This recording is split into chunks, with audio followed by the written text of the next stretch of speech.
Hello viewers, in this particular lecture of historical perspectives on molecular biology, I shall be discussing the development that took place between the year 1972 to the year 1997.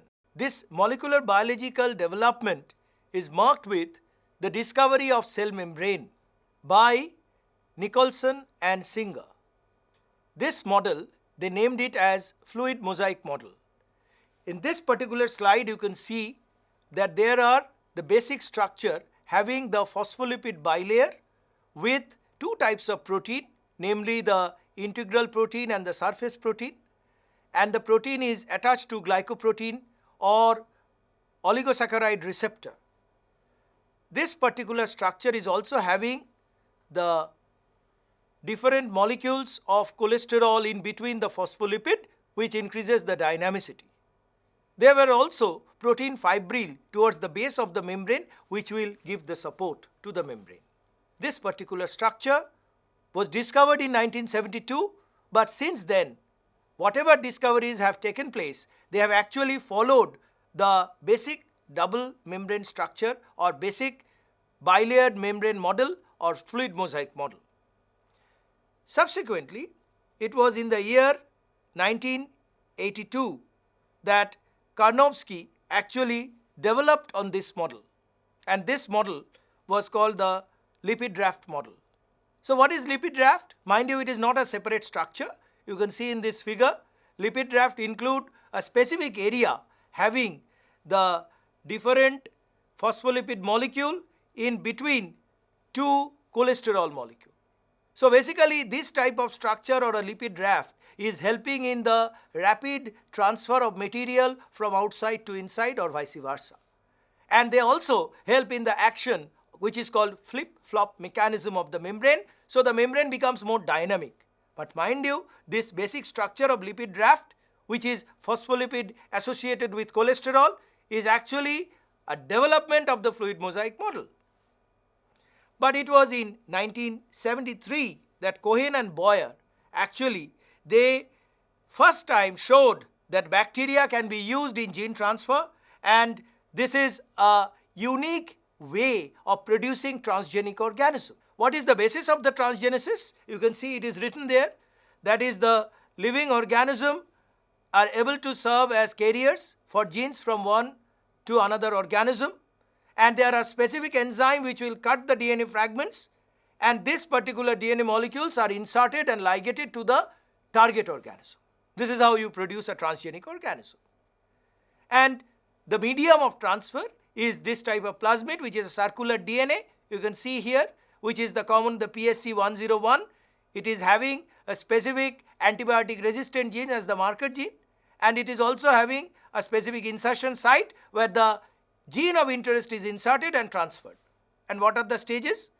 Of course, at the earliest, you have to cut that particular gene fragment both in the plasmid or in the host genome, and this one type of this cutting enzyme or endonuclease is EcoRI or EcoR1, and this EcoR1 cut is specifically at ATT TC sequence, which is producing the cut end, which is the sticky end, and then finally it is ligated to the plasmid. This is how the transgenic plasmid is produced, and this chimeric plasmid is then transferred to the bacteria. This is the transferred bacteria where they are having the recombinant DNA molecule, and you can say this is a transgenic bacteria. So this was done by these two famous workers, Cohen and Boyer. Subsequently, one organism is being transferred by the gene of other. So here you can see E. coli gene is being transferred from one particular bacteria to Xenopus, which is a frog. And what type of gene? It is the mechanosensitive MSCS gene. And when it is transferred to the frog, it was seen that the frog has become sensitive to touch or pressure. So this is how you can produce a transgenic frog taking the gene from a bacteria. It all started with this production of transgenic organism. But now this was further ahead. Janesch actually, he produced a transgenic animal, and this transgenic animal he produced was that of a rat, and he was called the father of transgenesis or transgenic animal production. And Janus actually produced the transgenic mouse, which you can see here, a mice having the fluorescent protein expressed. You can see the green fluorescent color of the ear, of the eye, and it is actually the expression of the green fluorescent gene in the mice.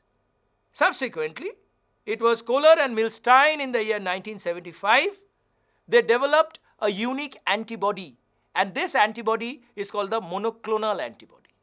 Now, what was the monoclonal antibody? That is antibody produced against a specific cell line, and they are producing multiple monoclonal antibody by actually binding the two cell line. One is the beta cell and one is the myeloma cell, and this technique, that's why, is called hybridoma techniques. So by hybridoma technique, what we do is actually we are binding the cancerous cell or the myeloma cell with the antibody producing cell. And once they are produced, huge number of monoclonal antibody can be generated within a short time. But what is their importance? Their importance is that monoclonal antibody can be used to detect specific infection. In many ways, it can be viral infection, or it can be detected, as shown here, detection of cancerous cell. Specific cancer cell can be detected with a particular monoclonal antibody attached to it or binding to the surface protein of the cancerous cell. But the work of Edgell and Hutchinson in the year 1978 is actually very interesting. It was the detection of phage-mediated target-specific mutagenesis. Whenever there is a mutation, that particular gene can be actually polymerized. After polymerization, when the cell division takes place, you can get both the clone with the wild type gene and the clone with the mutant gene. So it is possible to know what is the exact target of the mutagenesis. So in other words, it is helping us to detect with the help of 5X174 or M13 bacteriophage target specific mutagenesis in organism. This is the famous document. Actually, this document was received by Cohen and Boyer, which is actually a patent that they received for the production of genetically modified insulin. So this is really an important document which shows that we are capable of producing transgenic insulin. Subsequently, in the year 1981, it was Baruch Blumberg who developed the famous vaccine against hepatitis B virus. So this is the hepatitis B virus. You can see they are having the outer wall or the inner wall having the DNA polymerase and the partially double-stranded DNA. This unique virus is actually used to produce a vaccine. Now, what is the step or what are the steps involved in the Blumberg's method? The hepatitis B virus was actually isolated and then it was inserted into the yeast genome, and subsequently the modified yeast produced the HBs antigen and it was transferred to the pure vaccine. So these are the steps involved in the production of hepatitis B vaccine or transgenic vaccine. Now, as I was telling, the discovery of insulin was very important, and the insulin or the modification of insulin or the genetically modified insulin was approved by FAO in the year 1982. Prior to that, it was very costly because it was either bovine or it was dog's pancreas that was the source of common commercial insulin. And subsequently, the insulin production, you can see here that pancreas cell, the insulin producing gene was recombinant with the bacterial DNA, and the recombinant bacteria produced the particular insulin and it was fermented, and finally the pure human insulin was produced. And this is a unique discovery because this particular humulin is low cost and it is generated by bacteria, so the price came down rapidly and it saved a lot of lives also. Coming to the next important discovery, which is a very important discovery by Cary Banks Mullis. In the year 1986, he discovered the unique method of polymerase chain reaction, and that actually changed the fate of several experiments. This polymerase chain reaction or PCR technique is based on three basic steps. They are denaturation of the DNA, aniline with a particular primer, and subsequently extension or polymerization cycle, and they occur at different temperature. And these temperatures are 92 degrees centigrade for denaturation, then annealing takes place at 52, and polymerization occurs at 72. So these 3 cycles are repeated continually, and in a machine called thermal cycler, you can get multiple copies of this particular DNA. And why it is important? It is a very important tool to get the DNA for fingerprinting, or at the same time it is used in the generation of antibody, it is used in the generation of detecting important DNA, say viral infection or bacterial infection, or at the same time it can be used to identify a particular bacteria, particular organism. Coming to a very important disease, which is the cystic fibrosis. Now the cystic fibrosis is not an individual discovery, it is a very important disorder, and this disorder is affecting the different organ. It can affect the nose, the sinuses, the liver, the bone, the intestine, the lung, the heart, the stomach, and the reproductive organs. And this particular disease can cause series of defect in different organ, or it produces a large number of syndrome in human being. And this cystic fibrosis is actually caused by a particular chromosome. It is an autosomal disorder. It is transferred via the 7th chromosome, where there are around 230,000 base pair, which is actually coding for 1480 amino acids, and this was detected, and you can see in this figure that how this cystic fibrosis is spreading. This cystic fibrosis from the carrier mother and father can be expressed in this daughter, and one of the son and daughters can be carrier. So the pattern of cystic fibrosis was established, and the cause of cystic fibrosis was established in order to treat it. And how was the treatment to be done? It can be done by modification of the DNA, and that actually in other word is called gene therapy. So first of all we should know the cause of the disease, and then we can try for its remedy or the remedial measure, which is carried out by gene therapy. Coming to gene therapy, actually these are the principles of gene therapy. Now how this particular gene therapy was done? In fact, in the year 1990, it was the US government who for the first time approved that gene therapy for adenosine deaminase enzyme can be done. And why this enzyme? Because this enzyme is causing severe combined immunodeficiency disease. So it is an immunodeficiency disease, perhaps same worst as HIV without virus, and this particular disease can be treated by replacing the gene. How it is done?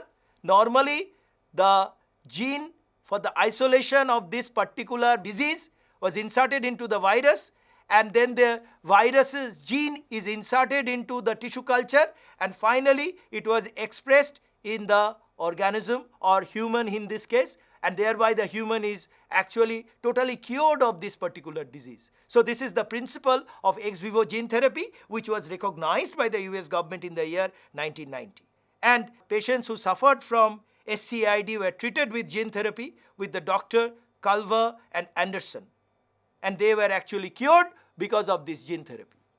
So gene therapy is a unique tool by which we can actually treat congenital abnormalities. Now this is a very important enzyme, polygalacturonase.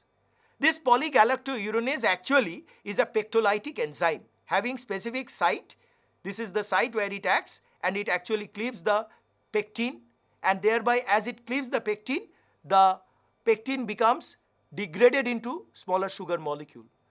Where it is present? It is present in tomato.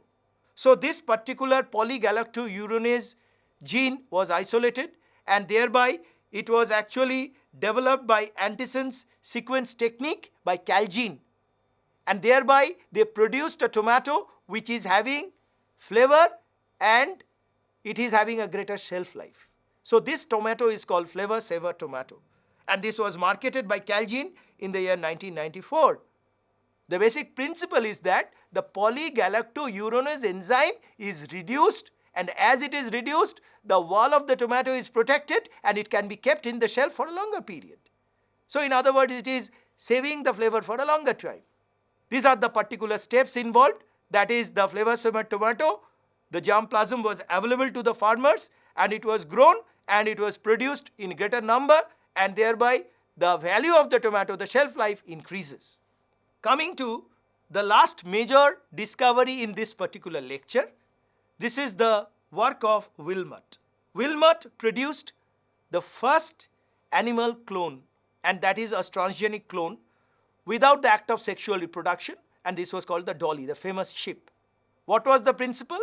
There are two varieties, that is the Dorset having the nuclear donor and the Scottish blackface sheep where the enucleated cell was used.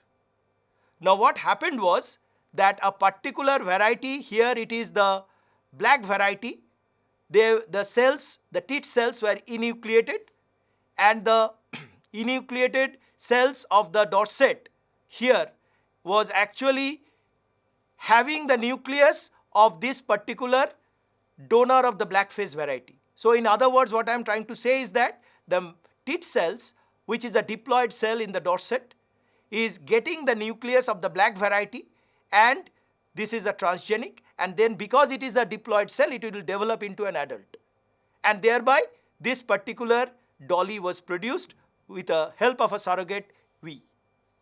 So what we see is that without sexual reproduction, we have produced a variety or wide variety which was the mammalian cells. So the principle of cloning is that a particular diploid nucleus is taken and is transferred to the reproductive cells of a particular individual sheep, and this particular diploid cell will grow directly with a surrogate mother into an adult individual, and the character of that particular animal will be the same as that of the donor of the nucleus. Taking this principle forward, it was the production of poly, which is actually expression of adult skin cell in the sheep. What was the principle? Here the cell culture was done, and actually this particular transgenic nucleus was transferred into the sheep oocyte. But this particular transgenic nucleus contains the gene of human blood clotting factor. So the human blood clotting factor from the skin cells were transferred to the sheep, and finally the sheep which is produced, which is the poly here, is having the blood coagulation factor. So this is a unique discovery by which we can express a particular human gene to a particular sheep. So thereby we come to an end to this lecture. We have discussed the different aspects or development of molecular biology, starting from the membrane to the production of transgenic, to the production of transgenic hormone, transgenic enzyme, and we have finally concluded with the production of animal clone. Thank you.